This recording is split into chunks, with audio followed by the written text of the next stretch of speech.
Bonjour et bienvenue sur ABBA. Dans cette vidéo, nous allons tester Lucid dans le détail ensemble et nous allons voir comment est-ce qu'il réagit aux différents types de contenus que nous allons lui mettre dans son moteur. L'objectif, c'est de comparer exactement avec le test qu'on avait fait pour Winston et Originality, qui sont deux autres outils de détection d'IA. Voilà, donc on va voir exactement comment ça se passe. Donc Lucid, c'est un détecteur d'IA. Par souci de transparence, je suis l'un des cofondateurs de Lucid. Donc voilà, je suis ici aussi pour vous montrer que l'outil fonctionne. Ne l'oubliez pas. Mais, on va exactement lui mettre le même contenu que tous ceux qu'on a testés sur les différents autres outils. Donc c'est parti, on commence par ce contenu, ce premier contenu qui avait été scanné sur Winston et sur Originality. Et là, pour le coup, donc on est sur un contenu 100% de ChatGPT qui, en théorie, ne devrait poser aucun problème à aucun détecteur d'IA premium, c'est-à-dire de détecteur d'IA payant. Le contenu qui sort tout droit de ChatGPT avec un prompt simple doit être détecté et c'est ce que devrait faire Lucid. Donc on a simplement à cliquer, on a coché l'intelligence artificielle, on scanne.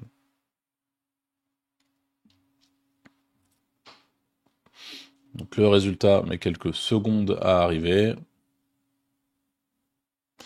Et on voit 1%, on a 1% de score lucide. On est sur un contenu qui sort probablement tout droit de ChatGPT. Il s'agit de contenu IA. Donc l'analyse est bonne, mais bon, jusque-là, il n'y a pas normalement pas de difficulté à détecter ce type de contenu. Donc on va simplement aller faire une nouvelle analyse en cliquant sur nouvelle analyse. Et je vais tout de suite aller coller le deuxième contenu. Donc celui-ci, pareil, alors là on est sur un guide complet pour le dressage d'un jeune labrador, issu d'un prompt très simple, et le résultat avait été aussi sans appel sur les deux autres outils. Encore une fois, on n'est pas sur le type de contenu qui pose problème normalement à détecter. Et on va passer juste après cette détection à des contenus qui, eux, sont là pour tromper les détecteurs. Donc là aussi, 2% de score lucide, c'est sans équivoque. Le texte a été généré par une IA, etc. Donc les analyses jusque-là sont sont très bonnes, il n'y a pas de problème.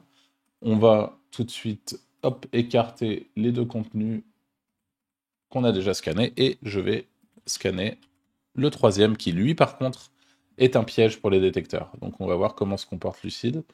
Nouvelle analyse. Hop.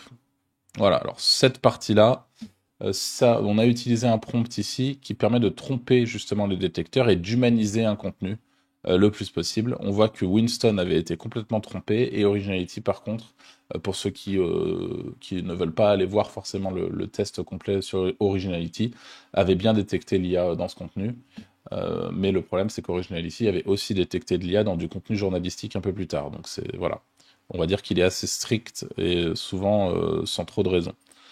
Alors on va cliquer ici et on va scanner ce contenu.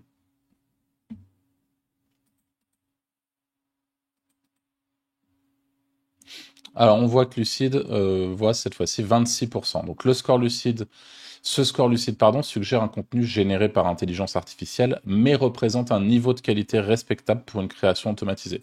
Donc là, ce qui est intéressant, c'est qu'avec Lucide, on voit que le contenu en question a bien été généré par une IA. L'outil le voit, le comprend, en tout cas pour cette sortie, parce que la réalité, encore une fois, par souci de transparence, c'est que vous n'allez pas forcément avoir le même type de résultat. J'aurais pu mettre le même prompt en parlant d'un autre sujet, et Lucide aurait pu se faire tromper. Hein. C'est aussi des choses qui arrivent. Mais en tout cas, ici, Lucide a constaté qu'il s'agissait d'un prompt avancé, et donc il ne le met pas au même niveau qu'une génération de contenu simple, mais il identifie quand même que c'est bien de l'IA. Voilà, donc là, c'est aussi l'intérêt d'avoir un outil comme Lucid pour pouvoir avoir des nuances au sein même d'une sortie IA, puisqu'elles ne sont pas les mêmes. Alors, cette fois-ci, donc ça c'est bon. Maintenant, les labradors. Même principe pour le texte sur les labradors. Je vais faire une nouvelle analyse. Donc là, c'est aussi avec un prompt qui permet d'humaniser le contenu. Prompt qui est assez efficace. Hein. Je vais juste vous montrer rapidement, mais Winston, pareil, s'était fait complètement avoir par le même contenu que je m'apprête à vous scanner sur les labradors. Donc on va voir encore une fois comment se comporte Lucide avec ce contenu.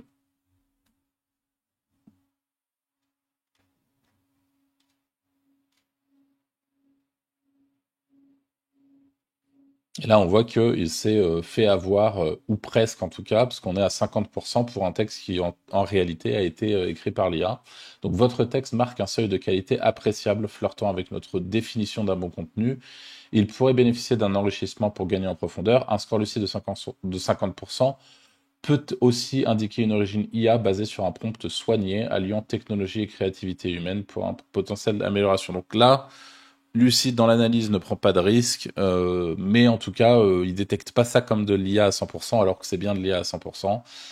C'est donc la réalité aujourd'hui du marché aussi, c'est que certains prompts avancés, encore une fois, on n'est pas sur un prompt simple où on dit juste écrit comme un humain, ça y est, c'est complètement grillé, mais avec certains prompts avancés, les détecteurs d'IA vont en effet se faire avoir. Et ceux qui ne se font pas avoir, la réalité, c'est que derrière, sur du contenu humain, ils ont tendance à voir de l'IA alors qu'il n'y en a pas, et ce qui est, à mon sens, beaucoup plus problématique encore.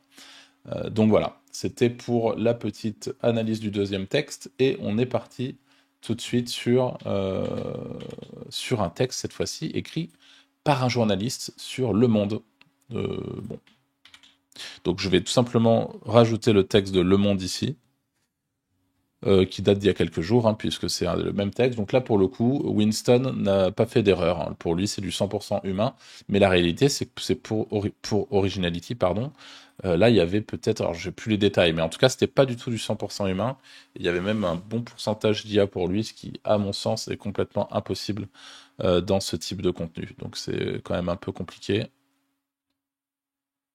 Et sur Lucide, c'est 92%, excellent travail. Le texte semble posséder toutes les qualités d'une production humaine authentique, selon notre analyse. Donc voilà, de ce côté-là, tout s'est bien passé pour notre analyse lucide. Et la dernière analyse, pardon, qu'on va faire, eh bien, c'est un texte que j'ai pris sur Le Point cette fois-ci, si je ne dis pas de bêtises. Ah, pardon, c'est peut-être l'inverse. Je vais peut-être scanner d'abord le texte de Le Point, et cette fois-ci, c'est le texte de Le Monde. Alors, je supprime l'URL, parce qu'il n'y a pas d'intérêt d'avoir une URL dans un contenu. Il faut bien nettoyer ces contenus.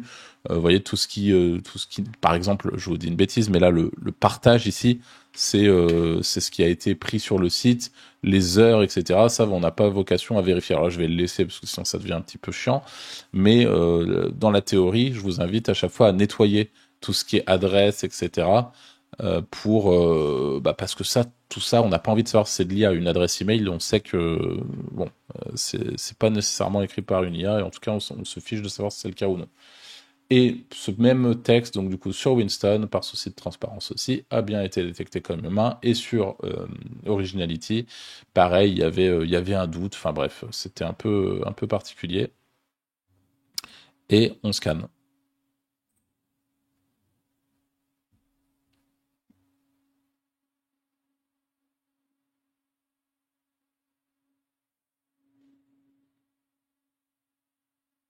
Alors, en sachant que sur Lucide, on aura bientôt enfin, au moment où vous regardez cette vidéo, on l'aura déjà sans doute sorti, mais la possibilité de scanner un document directement depuis notre interface. Donc, vous pourrez scanner plusieurs textes d'un coup, plusieurs URL d'un coup, plusieurs pages de documents d'un coup, etc. Et voilà, ça sera un peu plus rapide.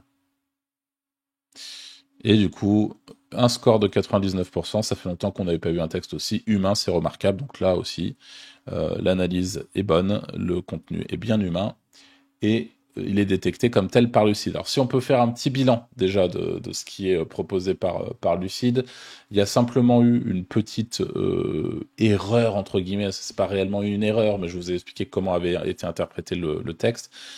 Alors en sachant que je pourrais tout à fait partager le résultat d'ailleurs, si j'avais envie de transférer le résultat à mon rédacteur par exemple ici.